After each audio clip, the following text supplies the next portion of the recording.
Hey, what's going on, guys? I'm Dominic Jourdain. Yes, I know it's been about maybe like 2 years since the last time I posted. My apologies, but I'm back today, so forgive me and let's move forward.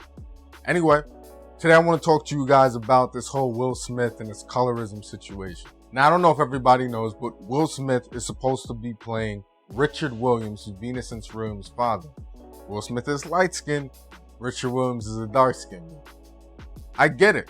And so when I first heard it, I was like, yeah, that doesn't make any sense. Why don't they pick somebody like Mahershala Ali, Idris Elba, Don Cheadle? There's a slew of black male actors in Hollywood that can definitely play this role. But then I thought about it and I was like, look, I don't really want to jump out the window with this. I gave it some real thought. And I said, I don't think it's really about colorism. And here's the reason why. All right, so number one, when we think about who Will Smith is as a person, and you think about who Richard Williams is as the father of the Williams sisters, that motivating, driving force in their life, the man that propelled these girls to greatness, who are known globally as arguably one of the best tennis players in the world, right? And then you think of Will Smith, and you think of everything that he represents nowadays, which is all about being inspirational and motivating people and pushing people to be their best. Most of it I do agree with. There's some of it that I don't, but I'll probably explain that in a later video. But like, that fits his character, right? So you can easily see this man who is this way playing Richard Williams, because like, yo, that type of personality just kind of matches so well. So you can see that happen, right? You remember Will Smith played in movies like 7 Pounds.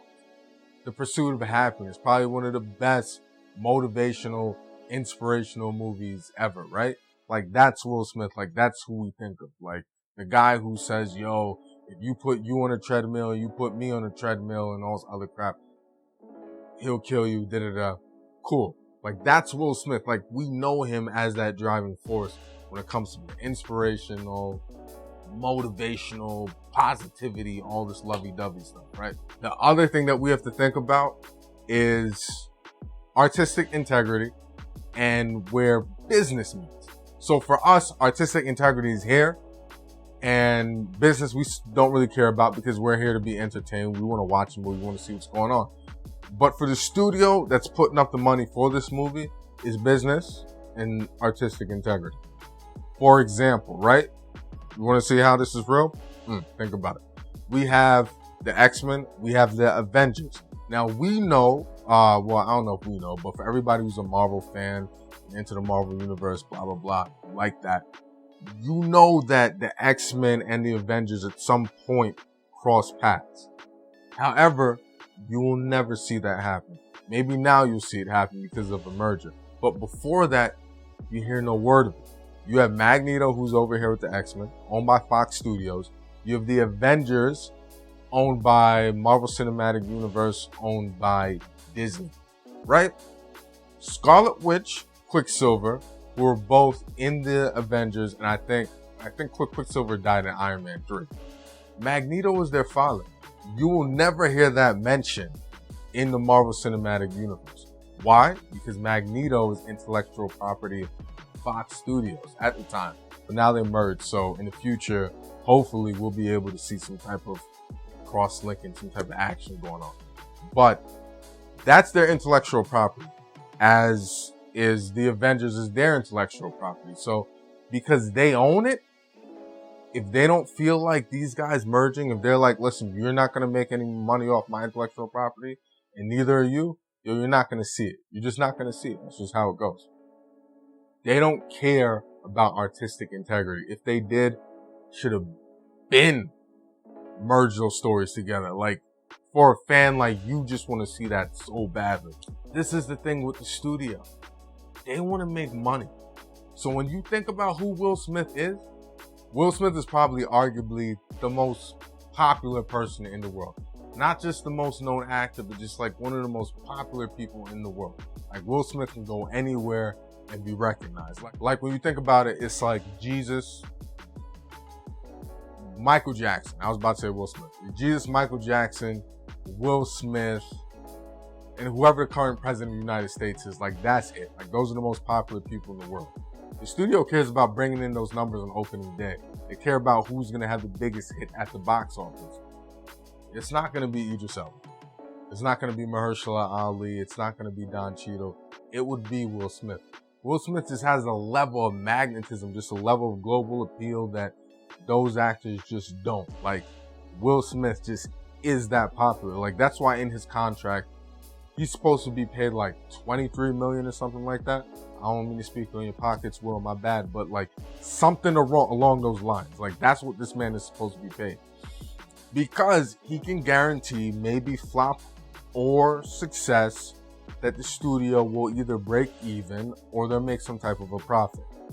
Yo, they're not trying to take that risk on having Don Cheadle play Richard Williams just because artistically it makes sense. They don't care. We care about that. We're here to be entertained. They're here to make money first, entertain second, right? Yo, that's just how it goes. So not everything is necessarily colorism or racism. Don't get me wrong. I'm not one of those dudes who are saying, it's just in your mind, bro. Yo, I hate those dudes. I'm not that. No. It's not in your mind. These things actually do exist. But in this particular situation, you got to dig a little bit deeper, think more dynamically, and just understand, like, in this situation, it's not that. Like, black men in Hollywood, dark-skinned black men, like, we have the best roles. Like, when's the last time you seen Shamar Moore in anything? Nothing. When's the last time you seen, yo, who's popular in light skin again? Who's popular in light skin? Boris Kojo. When's the last time you seen him? When's the last time you seen some hazel eyes on a TV screen? It's been a minute. It's been a minute. You don't see that. You don't see that. It's nothing but dark-skinned men. Like, we're all right in the entertainment industry to an extent, because sometimes we do get typecasted and we get these crazy stereotypical roles. But as far as like dominating the industry, you see nothing but dark-skinned men. With black women, that's not so much the case. Like, it's kind of a mixed bag. But right now, like, we're all right. Like, thank you. Like, dark-skinned men are killing it. You know what I'm saying? Shout out to the dark-skinned OGs, Tay Diggs, Snipes. Thank you. You're good now because of you. But, like, we're all right in that space. So this isn't necessarily colorism. I think too many people just wanted to jump out the window just because. Like, yo, we got to stop doing that. Like, stop just complaining just because you find that there is a space that you can work out some type of, like, issue with. This is not that. I promise you this is not that. Like, I'm so confident in this. This is not that. Will Smith is also the executive producer, and I guarantee that the Williams sisters are okay with Will Smith playing this role. They're totally okay with it. Like, in this case, it's just not colorist. In other places outside of Hollywood, in the corporate world, they would definitely choose a light-skinned man who a lot of people believe to be less threatening than darker-skinned black men. You know what I'm saying? I get that. I know that. I see that. But in this particular case, no, it's just about an almighty dollar. And I don't know. Some of you guys are kind of young. I don't know if you were around for Independence Day. When Will Smith played that role in Independence Day, I don't think you guys understand just how big that movie is. Like, that's like blockbuster. Like, when you think of that, like, that summertime blockbuster, like, that is like one of the top movies, like, hands down. That was a big deal. That made Will Smith a big deal.